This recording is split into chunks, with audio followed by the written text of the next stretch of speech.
Good morning, ma'am. My assigned topic it is business ethics and nurture ethics. Business ethics refers to the moral principle and values that guide the behavior and decision making within the business context. And the nurture business ethics involve examining and critical dimension of business conduct include issues related to fairness, honesty, transparency, accountability, and respect for individual and the environment. So in a business, we need to entertain and respect the customer because customer is the highly impact in our businesses because customer give revenue and growing our business. So we should give a good services to the customer. The second is foundation of businesses ethics. Uh, these foundations businesses can establish a strong ethical framework that guide their operation, building trust with stakeholder, and contributes to the overall well-being of society.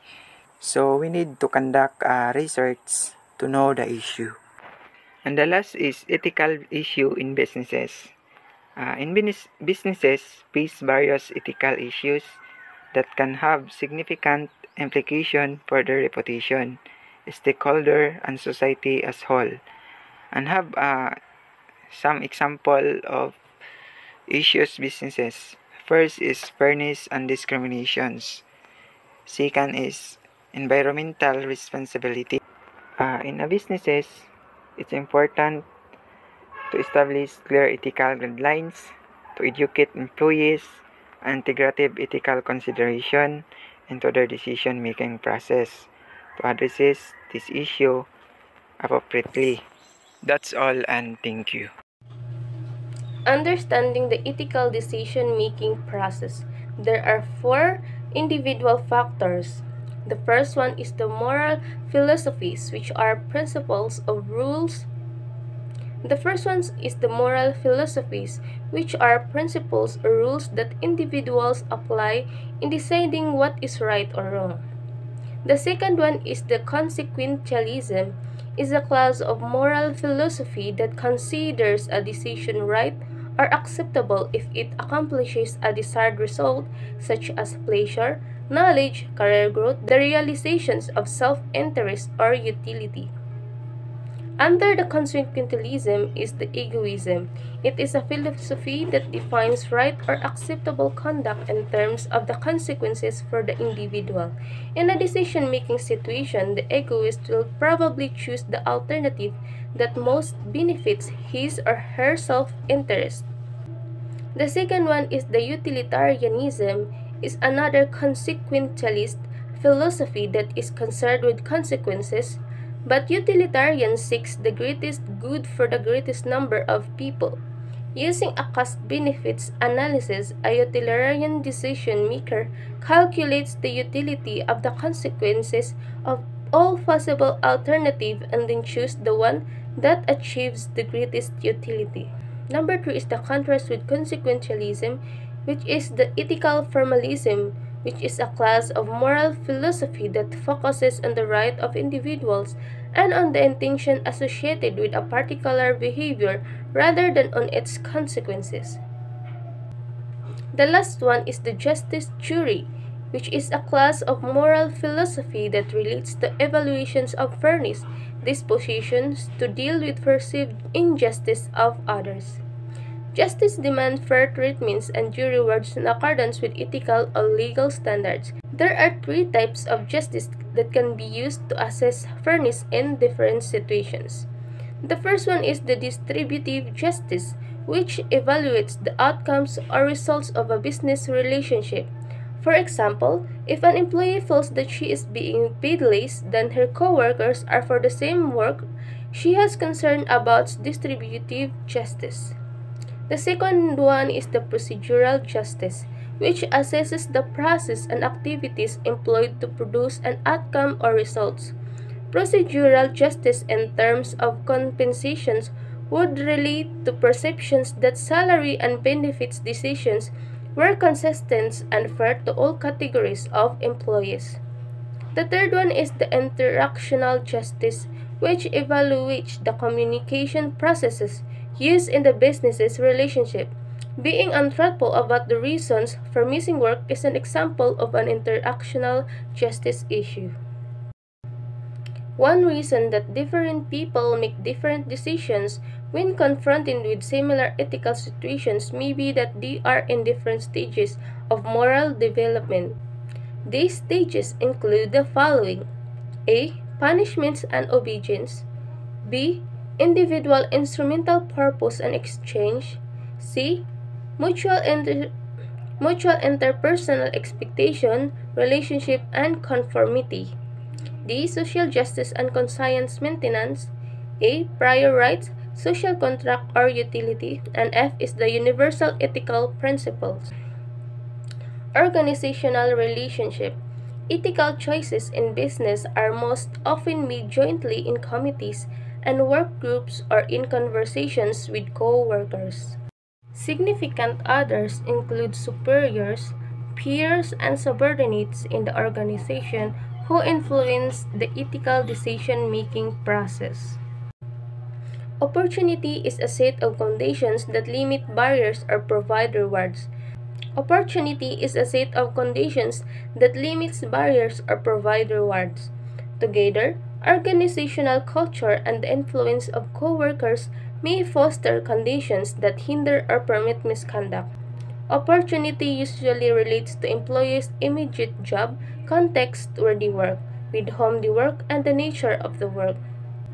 Organizational Ethics Program. The need for organizational ethics program. Some people will always do things in their own self-interest. Pressure to succeed can create opportunities that reward unethical behavior. There are two basic approaches to control in an ethics program. The first one is a compliance orientations, which creates order by requiring that employees identify with and commit to specific required conduct. It uses legal terms, statutes, and contracts that teach employees the rules and penalties for non-compliance. The other type of system is a value orientations, which strives to develop shared values although penalties are attached. The focus is more on an abstract core of ideals such as respect and responsibilities. Good day, everyone. I'm Joyce Ann H. Montero, and my assigned topic is about the codes of conduct, ethics officers, and ethics training and communication. So first is the codes of conduct. So what is codes of conduct? So most companies begin the process of establishing organizational compliance program by developing of codes of conduct, or also known as codes of ethics, which are formal statements that describe what our organization expects of its employees. So first is the codes of conduct that do not have to be so detailed that they take into account every situation. Second is the codes of conduct should provide employee guidelines that provide a means of achieving organizational ethical objectives in a accepted manner. So code of conduct has to reflect the board of directors and senior management's desire for an ethical climate. And it also include the core values of corporate codes of conduct, that corporate codes of ethics often have 5 to 7 core values that are suggested as desirable, which include trustworthiness, respect, responsibility, fairness, caring, and citizenship. That's the means of codes of conduct. Let's proceed to ethics officers. So there are two organization ethics program, which is the high-ranking person in the organization are called ethics officers, and the ethics and compliance officers association. So first is the high-ranking person in the organization. So organizational ethics program must also have oversight by high-ranking persons in the organization that is typically called ethics officers. It's known to respect legal and ethical standards. So first is the ethics officers have many responsibilities, including providing an anonymous and confidential issues that is often in a hotline, or to answer questions about ethical issues. ethics officers develop and distribute a code of conduct, investigate and or take action on violations of the codes, advise employees, and meet with the high-level managers and executives to ensure support for the program and guarantee compliance with governmental regulation. And now let's proceed to the Ethics and Compliance Officers Association.